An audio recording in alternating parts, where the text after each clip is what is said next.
everybody for coming tonight. I know there's 1,000 things to do. I feel very fortunate.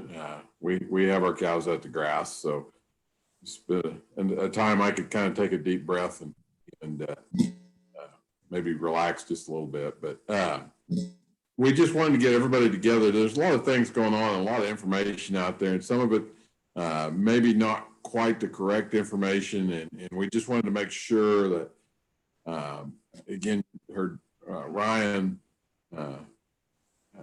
talk a little bit, and we asked him to come on and let us know what's going on about some of the threats that we're facing, but also some of the information that's out there that may not be completely correct. And so we've asked Ryan Flickner to come. Ryan, I always have trouble with your exact title, but you're our head lobbyist, a political guru, and we're very fortunate to have Ryan and his talents on board in leading our efforts in Topeka and DC. So Ryan, I'll let you take it away. Great, thanks Glenn, and thanks Angie. I always appreciate visiting with members.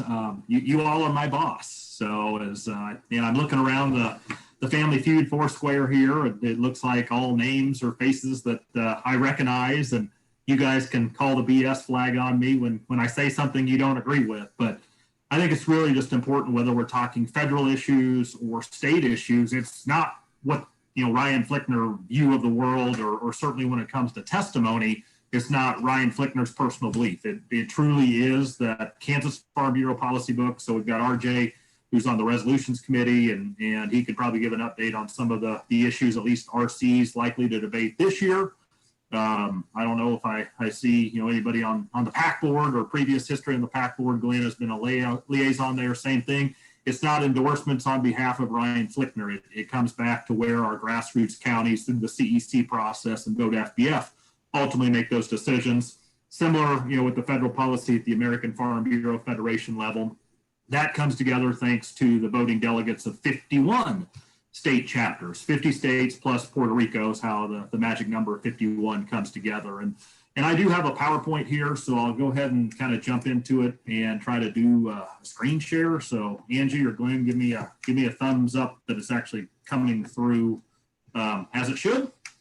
Again, apologize some of you that have invited me to your county annual meetings when we could do those in person, or issue servicing and fall listening posts and so on and so forth. I was an undergrad when Paul Harvey actually came to K-State and gave a Landon lecture. Unfortunately, the powers that be decided that Mr. Harvey should give his Landon lecture over at McCain and not at Bramlage. So I can't remember which course. It was probably chemistry or biology, which were classes that I struggled with. So I did not go join my peers and stand in line. So unfortunately, I didn't get to see Paul Harvey live. But this is something that just sticks out to me is, if pro is the opposite of con, what's the opposite of progress? We love, our, by and large, most of the time, our state senators, our U.S. representative. It's that stinking Nancy Pelosi, or it's AOC, or it's some other elected official from some other far reaches of the country that we've got problems with. And quite frankly, I think as the electorate, we, for a number of years now, a decade, however long the magic number is, we believe in fighting, and we want a fighter. So as the campaign comes along, if Sally or Jim or whoever the candidate is, if they say, I'm going to go fight for you farmers and ranchers, we give them the standing ovation. So really, what do we expect when we get a whole bunch of fighters elected to Congress? We get this as the government bicycle, and found this on the internet a few years ago. And again, far too often, I think this is how we view Washington, D.C. and Topeka, and even an increasing amount, our county seat, courthouse, the county commission, the city council, et cetera, is how work gets done. And I think that's unfortunate. If you get online, Google me. I did work for a United States Senator, so had the privilege of working on the 2008 Farm Bill, the 2014 Farm Bill, before I joined Kansas Farm Bureau and started kind of lobbying on behalf of your organization in the 2018 Farm Bill. And I've already had preliminary conversations with Congressman Mann, as well as Senator Marshall, who both have a seat respectively on the House and Senate ag committees. And again, we want fighters. So some of us want nothing but blue. By and large, I think Kansas Farm Bureau members, even though we're apolitical, nonpartisan, we like the red map. I still fundamentally believe, because of the privilege I had to sit across the aisle and have lunch and breakfast, not only with Republicans, but also Democrats back there, there is a lot more that binds us together in the United States. We have so much more in common than we do different. And yes, mainstream media loves, the bullet wound and the bleed out and, some sex scandal. That is what sells. And that's obviously how they have to pay via advertisements and so on and so forth. But I really do challenge our Kansas Farm Bureau members is really try to figure out and have those differences of opinion, debate those, at the church pew, after the, sermon's over. Get involved in Kiwanis or Rotary or obviously Farm Bureau, and let's really try to figure out what binds us together. If we don't do that, another map that probably will be on my tombstone when the good Lord calls me home. So Glenn, you've probably seen this about 500 times now, but this is the challenge we have in agriculture. There's roughly 3,200-ish counties, if you're down in Louisiana, they're called parishes, but a little over 3,000 counties or parishes in the United States. Over 50% of the population of the United States, we just had another census, so this map will be updated yet again, but over 50% of the population of the United States lives in 146 counties. 2 of those counties are in Kansas. That shouldn't be any shock to us, Johnson County, Sedgwick County. But similarly, the entire population of the city of New York, you could encompass 9 states, kind of into Montana, Idaho, Wyoming, and the fringes to that. The entire population of New York is roughly equal to the state population of roughly 9 to 11 different states. So as we come to one man, one person, one vote, representation and reapportionment, redistricting, etc., when you get to the House of Representatives, 435 divided by 2, that magic number, depending on anybody resigned or passed away in office, you've got to get to roughly 218, 220 to get anything done. That becomes even more problematic as we get to reapportionment, redistricting. Again, since the census just came out last week, I haven't updated this, but at least the last election leading up to 2020, 157 of the then 235 Democrat House members came from districts along the east or west coast. 67%. More Democrats hailed from California alone, 46, than 31 other states combined. So you've all heard it. I mean, we're singing from the same hymnal and all that good stuff. We've got to do a better job of, number one, educating the American consumer and the public what we do in farming and ranching. But I would also argue we need to do a better job of going in to the food pantry, to going into an inner city and really, better understanding what a true food desert is in their sense. They don't have cars. They got to take public transportation. Obviously, the convenience store, corner stores, easy. So maybe they can go buy a few bananas or a half gallon of milk or something like that. But they don't have the same opportunities many of us do. Now, I say that there's probably some of you out there that you hail from a food desert as well. And certainly the further west across Kansas we go, that's a whole nother conversation. But it's not just telling our story. We need to do a better job of listening and understanding why the wealthy consumer is going to Whole Foods and buying the Memphis Meats or the Impossible Burger or whatever it is. Just like we need to tell the story of the environmental footprint and exactly what cattle flatulence means and you can't really stop that and miniature cows aren't the answer and etc. I'll fly past a few more of that slide at least. Here, similar conversation before we all go to the ballot box, whether that's mail in, early, or the day of, come 2022. We're going to have a new map. And at least for the last 10 years, 3 counties, 40 Kansas Senate seats, 3 counties control 21 votes. So Johnson County has 9 senators, Sedgwick County has 9 senators, Shawnee County has 3, 9 plus 9 plus 3, 21. So simple majority. If those 3 counties ever decided on a particular topic or issue, the rest of the 102 counties in Kansas, quite frankly, don't matter. We're somewhat fortunate that, number one, a lot of the, the Republican residents of Johnson and Shawnee and Sedgwick. They hail from farm country. They may be the first generation that went to college and then got the job for John Deere or ADM or Bunge or whatever it is. So there still is an affinity for agriculture even in urban counties. As we get another generation or two removed from the farm, that becomes problematic. I would also argue as we get through reapportionment, redistricting, this is our population centers are going to control even more of the legislative power as we move forward. Not quite as dynamic or dramatic, but similar, 125 Kansas House of Representatives. 25 of them come from Johnson County, 23 Sedgwick, 10 from Shawnee. So you don't get to the magic number of, 61 or 83 if you have to override a governor's veto or anything like that. But as you start looking at this, I'll toggle back. Kansas Senate District number 40 touches all or parts of 14 different counties. So you take Senate District 40 versus Johnson County with 9 senators alone. That's pretty wild. Similar with, on the House, Kansas House, 118, 120, 117. Those are multi-county legislative districts. Great ag representation. Glenn's heard me say this before. I wish we had more Joe Newlands.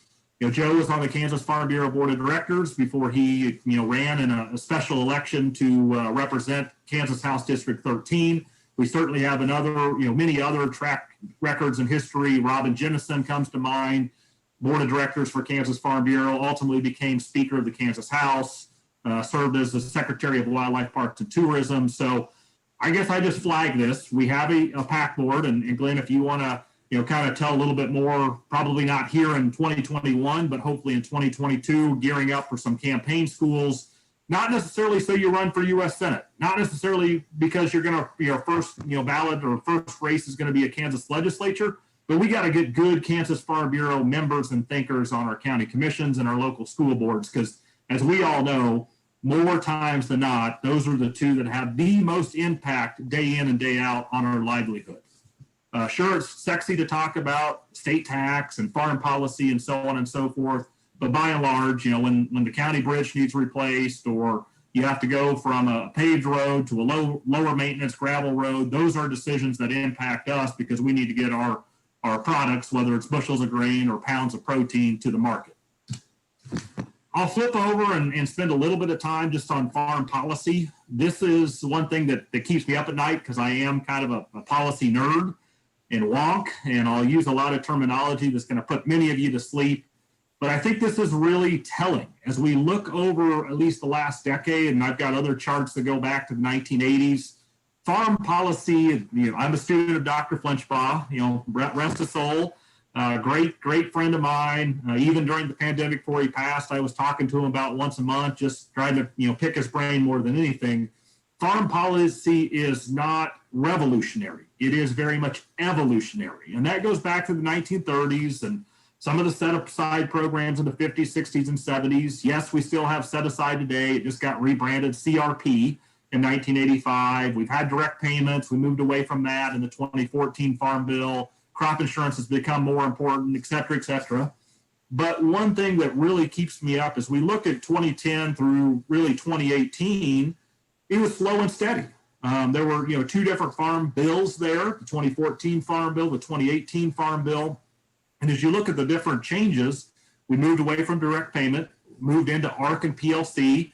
That was a decision you all the producers had to make. And I realize at least the 14 Farm Bill, making that decision year one, and what the hell is the market going to do year 5 was very difficult.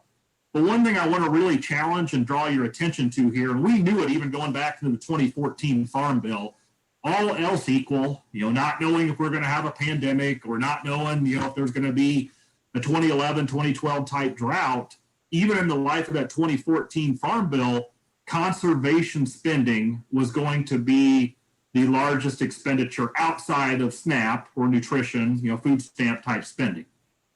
Today, that still holds true. We have a tremendous amount of money going out of the federal coffer in conservation. CSP, EQIP, CRP, all great programs. There is a push, at least from this administration, to further expand that. But I call your attention to, started in 2018, 2019, MFP. because of the trade war, and that's ultimately what it was. Yes, we hope the back end product, the agreement with both on USMCA, putting some pressure on China, getting an agreement thanks to Mad Cow back in 2003 with Japan, and actually being able to export some fantastic U.S. protein over to Japan. We hope those would all bear fruit at the right time. And I think China's at least holding their end of phase one now. We'll see how some of the enforcement mechanisms, specifically on USMCA, dairy, and wheat go. But we were in a trade war. And you all were telling us at Farm Bureau, I was telling my peers up at American Farm Bureau, we've got to have help. I don't know if corn's going to be $1 or, low $2, especially when you take the basis out. I don't know if we're going to be selling beans, if the ARC and the PLC trigger of beans down at, $6, $7. I don't know where we're going to bottom out, but it's pretty scary in farm country, bankruptcies increasing, et cetera. So give the Trump administration credit. They used the CCC, the Commodity Corporation Commission, to do a bailout. And let's be honest, that's what it is. MFP bailed a lot of producers out.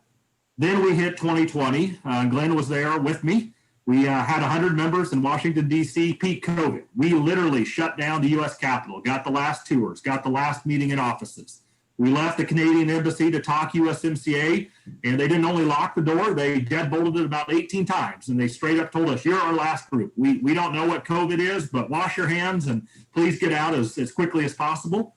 So very telling to fly home on an airplane that was completely full and not a single person was wearing a mask, to not being in Washington, D.C. since that trip over a year ago now, and just how we've converted to Zoom. So in 2020 and then fiscal year, at least the forecast for 2021, a heck of a lot of CFAP type spending. And again, we didn't know that we were going to have a worldwide pandemic and what it was going to be. And I still remember the phone calls I was getting during the market meltdown, especially on the cattle market side in April and May of last year. So not saying this money wasn't necessary or wasn't well spent or anything like that. It's just how quickly we go from $2 corn to, I haven't pulled up my brokerage account yet, but I thought I saw a news release that says Board of Trade corn is now over $7 for the first time since 2013. So very quickly how times change, good, bad, both ways. But I flag this because we are going to have an honest conversation with we want more MFP. We want more CFAP. Not only did we, get a first draw PPP, but we actually got a second draw PPP. Farmers and ranchers have been the beneficiary of a lot of federal assistance the last 3 or 4 years. Those roosters are going to come home to roost.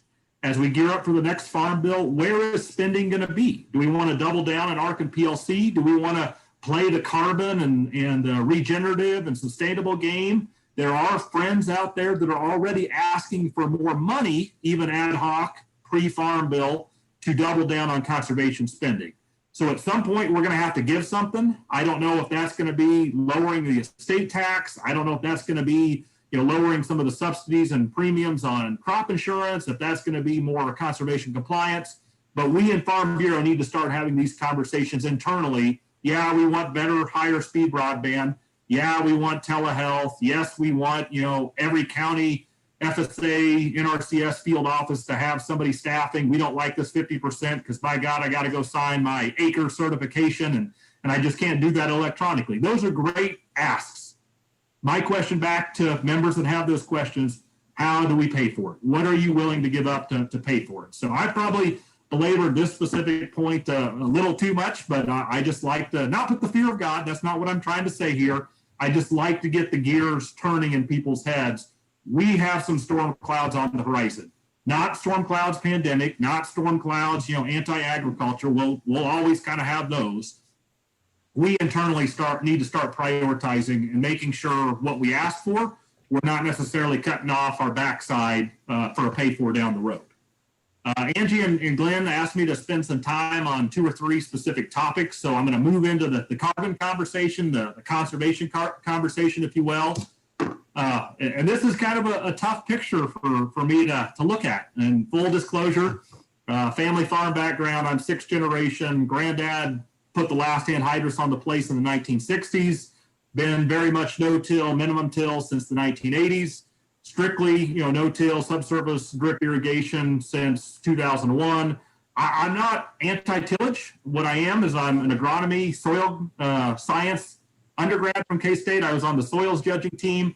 So iron is the necessary evil. I mean, I realize we've got ruts. We've got, in the 1930s through 1970s, iron was the way that we managed weeds and got the most production. I'm not demagoguing tillage at all, but I just think this is fascinating as we look at this. Clearly, there's a little bit of rust on the iron, but tillage promotes a safer environment tomorrow. This was what farmers and ranchers were pushing out in the 1970s and 80s. Man alive, how quickly technology advances. We have new chemical treatments. We have new tillage that is minimum or, vertical tillage that basically doesn't disturb the soil at all. But I just think this is a great messaging piece, because what is the next 50 years going to hold as we look at some of these carbon contracts and some of the different things. One thing that's gained a lot of attention recently, and I wish I could see everybody's picture here. How many of you have heard about 30 by 30? I see Glenn scratching his ear. I see Angie's hand. Of course they've heard about it. I've heard a hell of a lot about it. And I think context is good. And more than anything, again, I kind of, in my opening, I said, it's not Ryan Flickner belief, Ryan Flickner policy. I march to the beat of what is in the Kansas Farm Bureau and the American Farm Bureau policy book. And more than anything, I get paid to be intellectually honest. I've got to work with Senator Moran and Senator Marshall just as much as I've got to work with Governor Kelly and Representative Davis. We are apolitical and bipartisan. People and majorities change, but I still need to have access to go in and say, okay, Governor, I know this is your priority. Here's how it impacts agriculture. Here's what Kansas Farm Bureau members believe. So quick background on 30 by 30. It was actually a Senate and a House resolution in the 116th Congress, the last Congress. Senate Resolution 372 was introduced by Tom Udall from New Mexico. He did not seek re-election, so he's no longer a senator. The counterpart to this was a House resolution that was verbatim. It was also introduced by Deb Haaland, who was then a representative from the state of New Mexico in the House of Representatives. Deb Haaland is now serving as the Secretary of Interior for President Biden.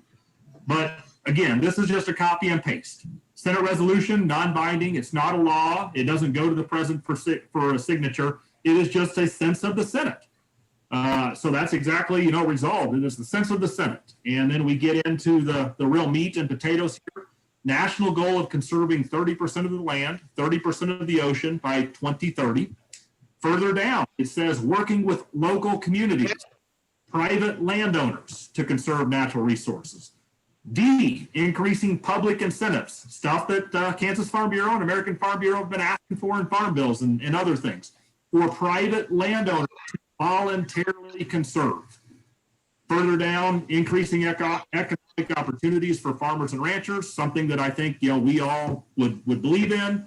Sound science as the foundation. This is the thing see that I've got a couple of different colors there. This is the real important thing. Verbatim. Protects private property rights and traditional land uses and enables landowners to pass down the working land of those landowners to the next generation, because private land accounts for approximately 60% of the land area in the contiguous 48. So no, this is not a federal land buyout. We're not turning things over to the Buffalo Commons or anything like that. And then kind of finally here, wide range of flexible and enduring conservation solutions. Again, if I go back, conservation of the 1950s, 1930s, 1970s is different than today. We want to make sure sound science is at the absolute cornerstone. Fast forward, President Biden did win the election. He was sworn into office on January 20th. 7 days later, on January 27th, he issued an executive order. I've got the hyperlink here. I can pass that along to Angie or put it in the chat box here when I'm done showing the PowerPoint. Not verbatim, but uses a lot of the same language and the same intent of what that the U.S. Senate, U.S. House resolution was. Directly out of the January 27th executive order, which I've seen way too many, flag posts and post office pin board, bulletin board type material that is a federal land grab. Again, let's read the words that are actually in the executive order verbatim. Section 216 is where it talks about achieving the goal of conserving 30% of our lands and waters by 2030. under Section 213, the Secretary of Agriculture and many others are going to, are charged with submitting a report or writing a report. They're going to solicit input from state, local, tribal, territorial officials, agriculture and forest landowners, i.e. all of you, fishermen, other key stakeholders. So we want to identify strategies, broad participation. Then it goes on, the report shall propose guidelines, establish mechanisms to measure progress towards that 30% goal. The Secretary of Agriculture specifically shall collect input from tribes, farmers, forest owners, conservation groups, other stakeholders on how to best use USDA programs, funding, finances, other authorities, and how to encourage, I can't say this loud enough, the voluntary adoption of climate-smart agriculture forestry practices. Another mention of reports, recommendations. So I know there's a lot of black helicopters circulating in the countryside. I've been on social media way too much myself. It makes my blood pressure go up. Yes, there's conspiracy theory after conspiracy theory, but let's be honest. Up until a week ago, can't remember I think it was April 29th, there was a Federal Register comment period available for you all, for American Farm Bureau, Kansas Farm Bureau. Anybody that was interested could have put their 2 cents in so that the group that's charged with writing that report knew what was on our minds. So American Farm Bureau did submit a letter on behalf of President Duval, on behalf of him, and it basically asked the administration to clarify the initiative because, yes, I've been hearing loud and clear from the countryside, this is pretty gray. We don't understand where the line is and what the goal and the objectives. I agree with that. The Biden administration could have been a heck of a lot clearer. Yes, so that's one question we asked. Number two, farmers are the original conservationists. We've all heard about the dirty 30s and the Dust Bowl. You've all lived through the drought of the 50s and 1989, and when low temperatures at night didn't even get below 90 degrees. We know what 2011, 2012 was. Certainly some of you there in the first district, the drought, that really just more or less impacted you all back in 2018. Then we flipped it over to 2019 and we were, historical flood in many cases. So we need to recognize the voluntary conservation efforts already underway. And yes, absolutely, USDA should seek input from farmers and ranchers. This is something that is a hornet's nest, so much so, and we've got great champions, including Governor Kelly, she's on here as well, that really went to bat. President Phelps, Glenn, the board has heard about this many times. Angie and her fellow DAs keep asking us and passing along information. That's the great thing about Farm Bureau. It is not top down. It's Angie and you county presidents passing information to Angie. She passes it to me, and we go about it that way, and I'll ultimately pass it on to AFBF if it's a federal issue. But Senator Brand wrote a really good letter to Secretary Holland asking for clarification. Senator Marshall did the same thing. And yes, Governor Kelly even wrote her own letter. So there's some direct quotes that I've kind of pulled out of here, but know that from a bipartisan perspective, Kansans, in the federal delegation, Kansan and Governor Kelly, they were very much fighting on behalf of private land ownership, private land management, and fighting to make sure that the federal land or even the state government, state of Kansas, does not become a larger landowner than they currently are. So just want to flag that we have some real champions on both sides of the aisle that were asking the very questions you were asking Angie and Glenn, and they were asking me, and I was obviously passing that up to them and their staff. Sticking on kind of the conservation mantra, a lot of conversation has been taking place on, well, tell me more about carbon. And some of you participated in the annual convention that was virtual. We had a lot of conversation on carbon then. We actually had a policy engagement series, so get on the Kansas Farm Bureau website if you want to go back and learn a little bit more on what is actually at play in carbon. But again, not Ryan Flickner, not Rich Phelps, not Glenn Brunkow. This is grassroots-driven AFBF policy, number 503. It's directly tied climate change. And yes, we have a whole lot more on conservation, but to save some time and not get completely glassy-eyed and glazed eyes and just beating you with policy after policy, this is the entirety of our climate change policy. We want market-based initiatives. We support science-based peer review research. We support a voluntary market-based carbon trading program that is not detrimental to other agricultural producers. Compensation to farmers for planting crops or adopting farming practices that keep carbon in the soil. Incentives, more market-based solutions rather than a federal or state emissions limit. Another comment about incentives, scientific research, more incentives. So we have a lot of we support language there.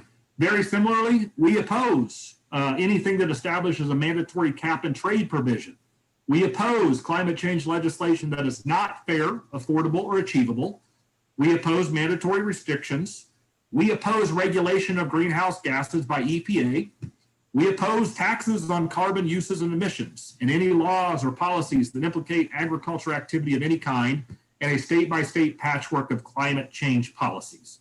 So as your lobbyist or whatever other dirty, derogatory terms you want to throw my way, Glenn, I get to go to the federal delegation. AFBF gets to go, to all the halls of Congress, EPA, USDA, and say, hey, Secretary Vilsack, you want to do something on carbon? Here's our policy. We support these, i.e. incentives. We oppose any government edict.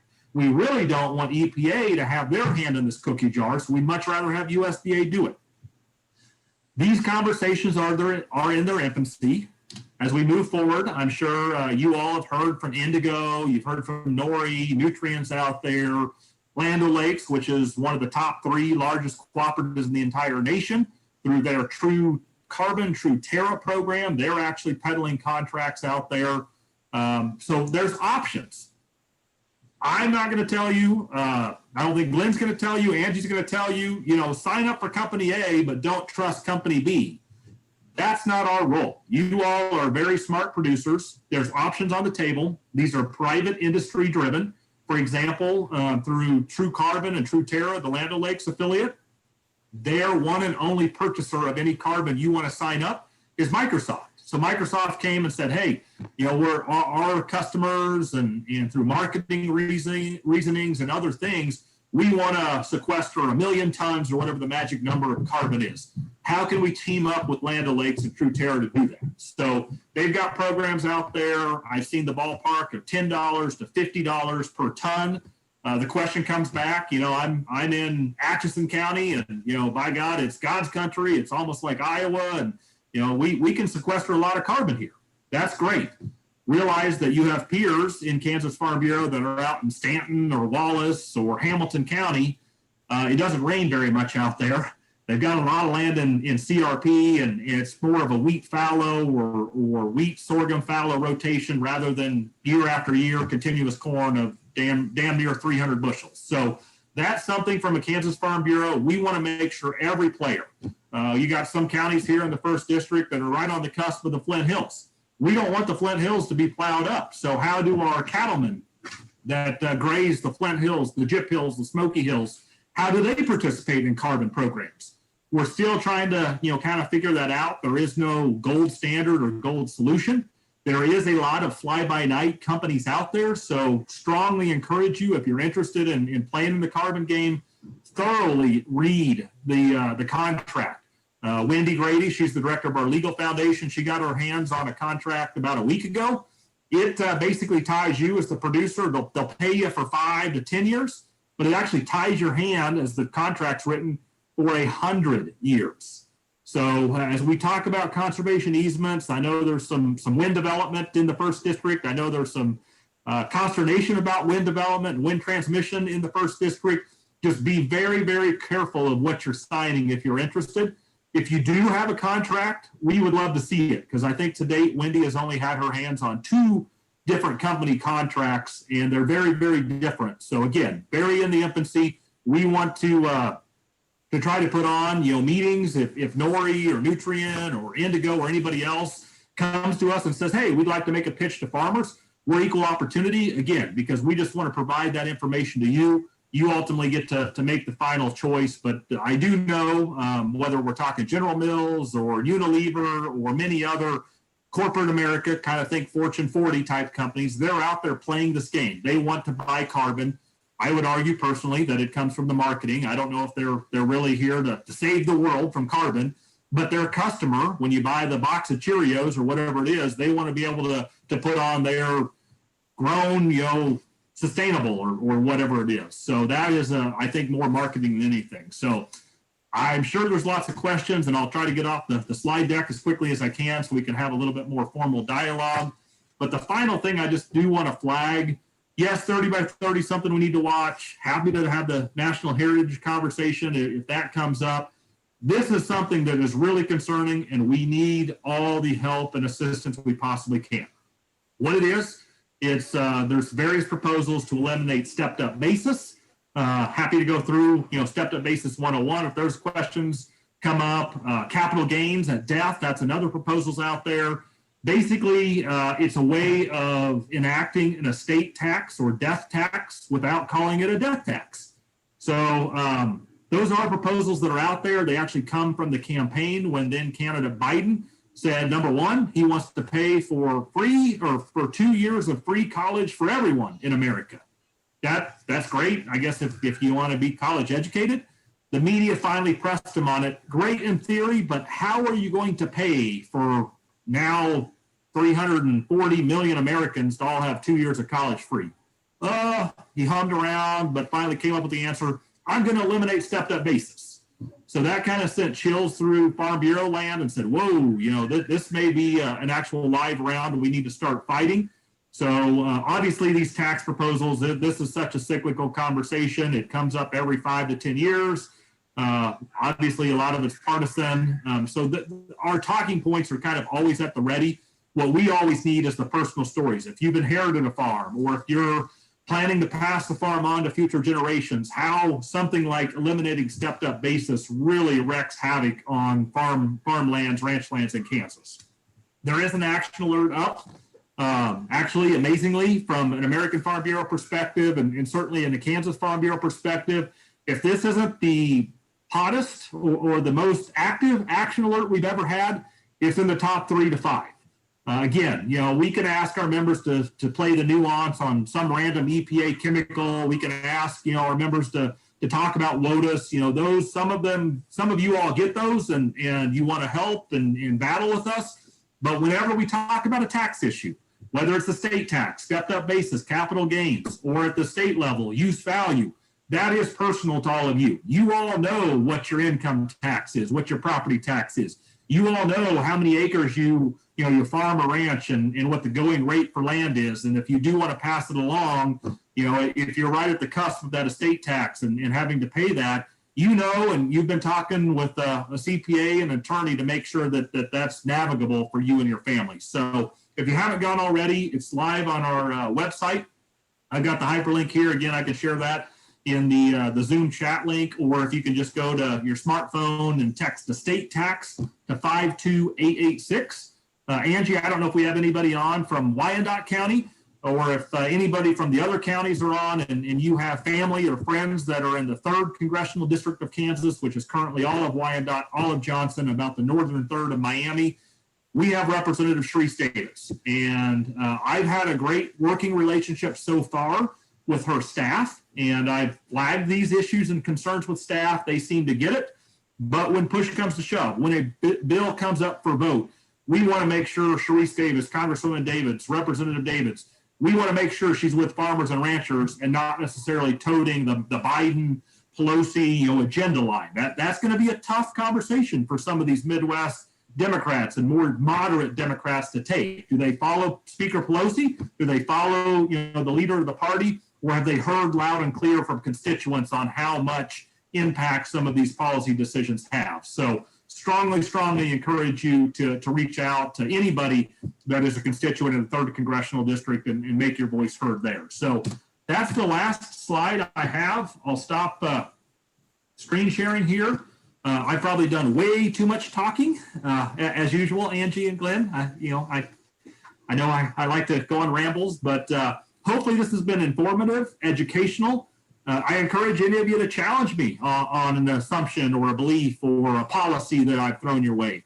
Again, I've got thick skin. I try not to editorialize too much. I do try to make sure that my arguments are based in Farm Bureau policy, which is, again, all created and driven by you all. You have your district resolution committee member here on the Zoom tonight. So if resolution committee does need to modify, delete, add, create new policy, RJ's your guy for that. He's seen some of this carbon policy, and at least in the April meeting, I think it could be strengthened. I think there's probably some more specific nuances, especially as we get to geographic differences between Western Kansas, Eastern Kansas, which is very different than Iowa, Illinois, Indiana. We've got to make sure that whatever carbon, sustainable, regenerative conversation takes place does work for all 105 counties in Kansas. And I think that's kind of the era that we're certainly moving into. I don't know what the future holds. Farm Bureau does support the Growing Climate Solutions Act on the carbon front and kind of the climate change front. The thing that we've always said, it has to be bipartisan. So Democrats, we can't just ram this through on budget reconciliation with 50 votes plus Vice President Harris to get it done. Just last week, before they went home for another work period, district work period and recess, we can't just have nothing but Republicans trying to solve the climate crisis or whatever we want to term it. We really do need to have bipartisan work to do that. I would argue the same thing. Yes, farmers ranchers have been great beneficiaries of the Tax Cut and Jobs Act, which President Trump signed into law back in 2017, but very similar. That was done purely on party line votes, and Republicans did that. So what's good for the goose is good for the gander. I just want to make sure if Democrats try to ram a tax policy through, folks like Sharice Davids, Governor Kelly, we've had the same conversation with her, and she gets it. Not that she gets a vote, but she certainly can pick up the phone to the White House or call some of her friends there and say, hey, I realize maybe from a left coast, an east coast, a more urban populace that this may make sense, but I represent 2.9 million Kansans. I'm on an island, at least currently, as kind of the only Democrat governor in the Midwest. This just isn't going to fly. So we need to make sure that we're trying to be bipartisan in all of our battles and try really not to get sucked into the social issues and some of the other mainstream media, social media, etc. conversations of the day. So with that, I'll mute. And Glenn, Angie, anybody else, if you got questions, if I used an acronym or if I misspoke, now would be the time to correct me. Well, I would just like to welcome a new board member. Dale is joining us from Wyandotte County, and this is the first time we've seen him. So that information about Sharice Davids will come in very handy. So thank you, Dale, for joining us. Glad to be here. Glad to be on board. Does anybody have any questions for Ryan? We threw a lot at you in a short amount of time. I don't think he took a breath, but maybe twice. A lot of good information. Anything that you're hearing in your county that you'd like him to clarify, maybe something you've heard that didn't sound right and you just kind of wonder what Farm Bureau's policy is, be sure and speak up.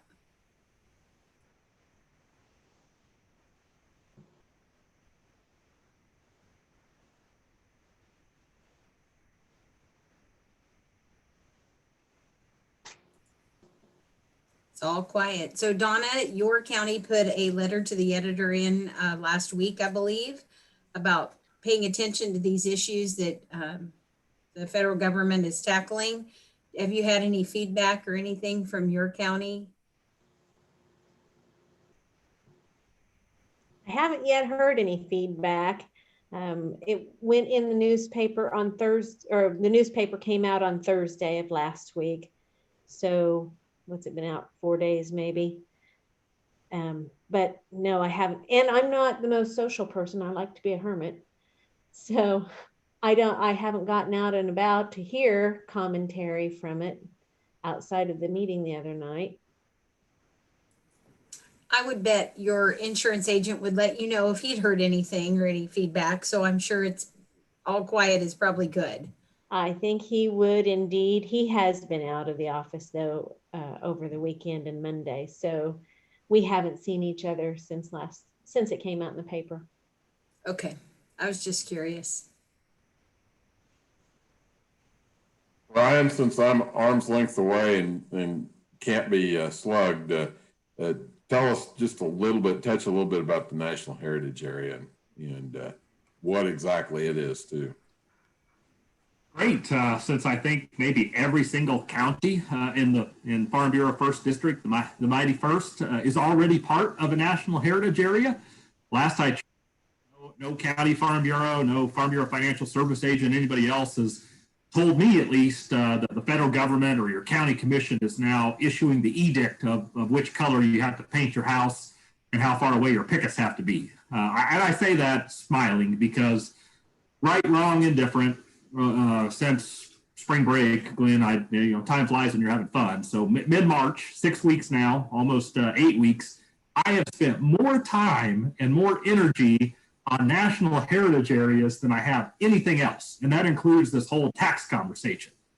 So what a national heritage area is, it actually was a law created back in the 1980s. It was ironically, amazingly, signed into law by President Reagan. And it's no federal land grab. It's not a way that the federal government acquires more land. A national heritage area, there's now 55 independent individual ones. It's a scenic byway, or it's a way to say Gettysburg and this part of the Civil War happened here in Pennsylvania, or, in the French Quarter, Baton and others, when the French settled, here's where they first settled, and they, started eating crawfish and everything else and documented. Ironically and amazingly, there's actually a national heritage area that takes up more or less all of Iowa that is solely focused on the agrarian lifestyle of Iowa. And Senator Grassley and Senator Ernst, of all things, 2 weeks ago, just went on a big national heritage area tour to talk about all the great things of agriculture. But long story short, created or signed into law by President Reagan back in the 80s. Currently, there's 55 different national heritage areas. President Trump, of all people, signed 6 of them into law when he was president for 4 years. So this isn't a Biden or Obama or Clinton or Carter or any other Democrat agenda. It has been very bipartisan. I did mention there is currently one national heritage area in Kansas. It encompasses 29 counties in eastern Kansas. Goes all the way at least over to Riley and Geary County, and I don't know the exact line. But there was a group of folks that put together back in the late 90s, early 2000s and said, hey, we have a story to tell here in eastern Kansas and western Missouri about the Civil War. And really the first shot of the Civil War came about thanks to Kansas. John Brown and Burning Lawrence and the Rough Riders and the Missouri Ruffians. So really what the Freedom Frontier National Heritage Area, which does encompass 29 counties in Kansas and about 12 counties in Missouri, it tells the story of the Civil War. And really, this is the largest growing demographic of tourism in the United States. Is there are Americans out there that probably have too much time on their hands and they have too much money on their hands, and they want to go kind of county by county and say, okay, historically Compton, and over here at Fort Riley, the first territorial capital of Kansas. And let's talk about how, Lawrence burned and, the various hotels and kind of that civic, history of at least around Douglas County. But it goes all the way down to historic Fort Scott and, Fort Scott, the actual fort of Fort Scott. And it's just a way that about the only way or only thing that the federal government pays for is they cost share signs. So you say, hey, 5 miles ahead, this event happened. Or, stop by historic Fort Scott and actually see how, the U.S. military settled this part of the country. So again, it was put together by a lot of eco-devos, and they basically argued same thing that is being argued, at least currently, in the Kansas-Nebraska very infancy proposed national heritage area.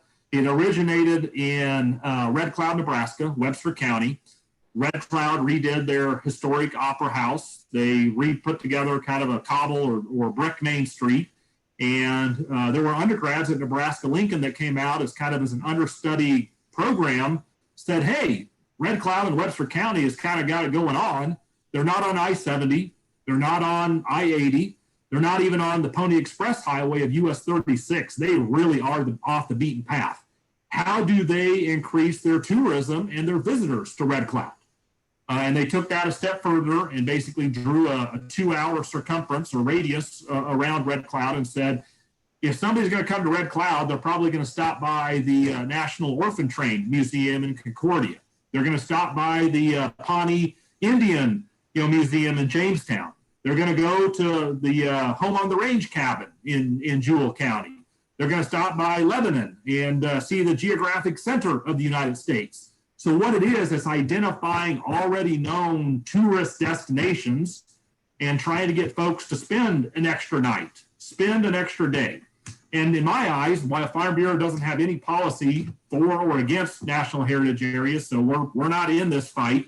In my eyes, and what Angie's counterpart, Brendan Worth, has basically argued is if we get 30 extra hotel or motel stays in our local motel, that's good for Main Street.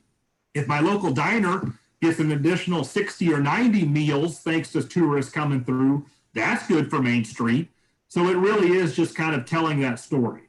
Now, having said all that, there's a whole lot of populist belief and undercurrent, and again, Black Helicopters Conspiracy Theory USA happening, so much so that as it stands right now, 5 different counties in Kansas, their county commissioners, again, the same way Glenn works, he represents all of you on the board of directors.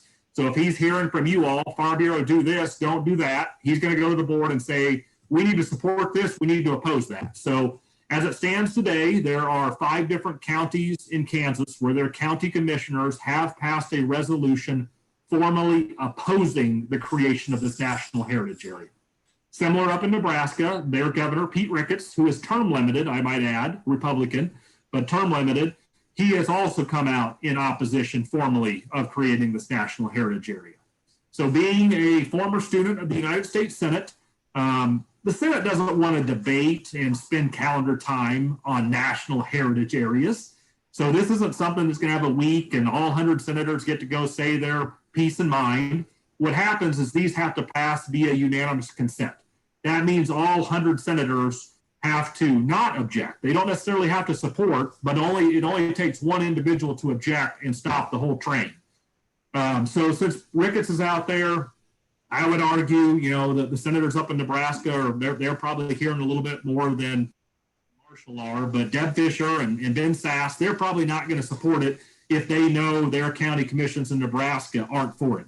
Similarly, I don't think Senator Moran or Senator Marshall, now that they've got 5 county commissions in their state that are in opposition, I don't think Moran and Marshall necessarily want to be vocal opposition because they've got a whole other constituency of eco-devos that are supporting growth and tourism. So they don't want to necessarily tick them off, but they also don't want to tick off the 5 county commissions and a whole bunch of constituents at the grassroots level that are in opposition. So right, wrong, indifferent, I don't think this national heritage area is going to come to fruition, but that's not to say the eco-devos and chambers of commerce and just other folks that are in the tourism camp.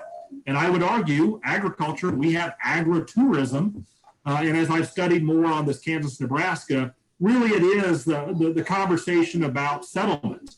If you go to Beatrice, Nebraska, they've got the National Homestead site, which is a whole story that we should be telling about. You get a quarter section of land if you build a house and plant some trees. That has by and large been how the agrarian lifestyle was settled in the Wild West. So I say all that. That's the quick and dirty background. I find it fascinating. Yes, I spend too much time on social media, not necessarily posting pictures of my kids or anything like that, but just because I need to know where the phone calls and the emails are going to come from the next day. And Angie's doing the same thing, and her counterparts that are setting with you all at your County Farm Bureau monthly meetings. When you're having these conversations, if Farm Bureau is not in the right spot, let us know.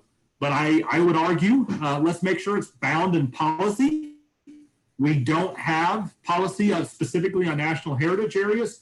We do have resounding policy on protecting private property rights. So if it ever comes down to a federal land grab or the conspiracy theories I've heard is somehow we're going to ban barbed wire, then we're going to ban private land ownership, and we're going to Buffalo Commons, and that just leads to the next conversation.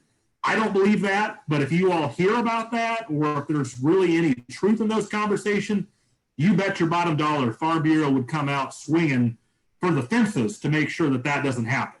But on the flip side, if we really want to support our agritourism, if we really want to support our rural main streets, why would we not help the hotels, the motels, the restaurants, everybody else that has a story to tell? And I guess I would just leave it at that. And RJ, you're unmuted. I think that a lot of that was timing in terms of the dilemma that we face. But, you know, the Oregon Trail goes through there. The Catholic mission churches goes through that. Republican River Valley. We've got the springs out there that were covered up by the dam. There's a whole raft of things that people absolutely do not know unless they go out looking for heritage areas. And these are things that people attempted to do in order to open up those doors. And I know from my own hometown, it had the largest cooperative creamery in the world. It's all gone. But those are stories from these territories. They relied on the railroads heavily to make that creamery go.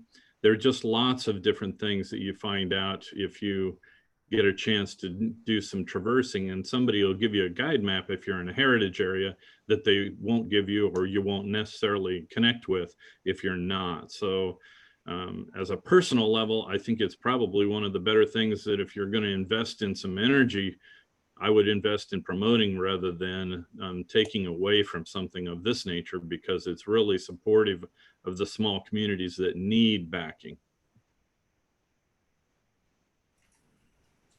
I certainly agree with that, RJ. And I would tell you too, I'll put a plug in for my hometown. We have the Orphan Train Museum, and it was located in Arkansas. And for some reason, if I remember correctly, they lost their funding or something, and it was going to close down, and they didn't know what to do with all the stuff.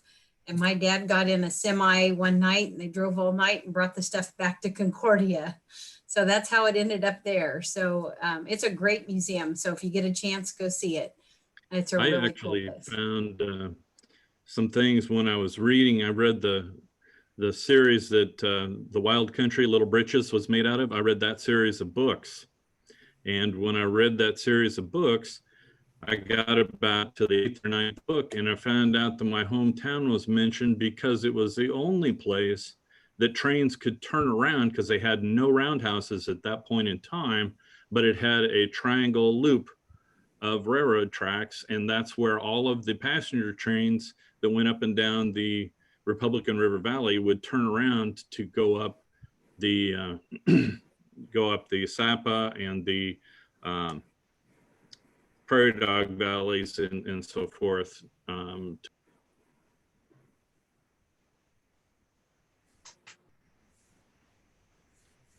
Does anybody else want to weigh in before we end the call? It's straight up 2 minutes till 8 o'clock. So you probably have things you want to get to tonight before it gets too late. Ryan, we really appreciate all the information you shared. And if anybody has anything that they want to tell Glenn or Ryan or me, anytime, we're always available. Angie, I did so much talking, and I guess anybody can voluntarily leave when they want to, but RJ knows this, Glenn knows this. You know, I need to hear from you all. What is it? What are people saying at the coffee shops? I mean, we can have the mask conversation. We can talk vaccinations. You know, folks, obviously, I was just down there over the weekend planting corn and drilling soybeans. So I realize it's a busy time. So thank you for joining tonight. But what's the feeling really like in the countryside? Well, I would throw in one other thing too. People tend to get stage fright on Zoom or opportunities to voice, and it's just really hard to be a good listening ear when the voices aren't there. So encourage people, even if it feels controversial, if we know about it, we can at least have a coherent discussion, and we can make things happen that work for everybody. Even if it's not going to solve every problem that comes to the group, at least it'll be an opportunity to make things aware. And I appreciate very much the time here tonight. That was really wonderful of you guys to do. Thank you.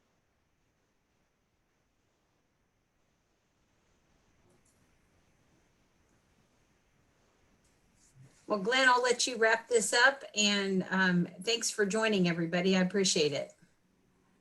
Again, I want to thank everybody for coming because I know how busy it is. And I do appreciate, and like Ryan said, please come to me with any concerns or questions. I know several of you have come to me about the 30 by 30 in the National Heritage Area. And certainly we need to bring it up and we need to discuss it, and we need to understand what's going on. And like Ryan said, if it's an issue, we need to bring it up. RJ needs to know about it, and resolutions need to deal with it. I need to know for the board of directors, and so I can represent you and take your thoughts back to the board of directors. So anytime you hear of an issue, or anytime you see anything, please let me know. Call me, email me, text me, drive down to Potawatomi County, America, and visit with me. Anyway is great. You know, I represent you, and I need to hear from you. But I really appreciate, and I appreciate Ryan. I could talk policy and politics with Ryan for a long time. It was a good lunch today that we had talking that too. So again, I thank you all so much for being here. Hopefully this has been a helpful conversation that we had today. And, you know, I really appreciate Ryan for sharing his expertise with us, because it's a lot of reading, and it's a lot of things to sort through. And I think it's important that we know exactly what's in those resolutions and what's in the, the National Heritage Area, those kind of things, so we can form our own opinions and have an idea what's going on. So please stay safe out there as we go about the spring activities. Whether it's working late in the field, working with cattle, any of those things, please stay safe. There aren't enough of us out there to lose anybody. I really appreciate your time and effort tonight. And Angie, thank you for putting this together. Ryan, thanks for being with us tonight. We're blessed to have such a great staff at Kansas Farm Bureau. They're the ones that make it go around, but in the long run, at the end of the day, it's a grassroots effort. It's you guys in the county offices that make us great. And so thank you again for being here. That's all I got, Angie. Sounds Good night. good. Thank you, guys.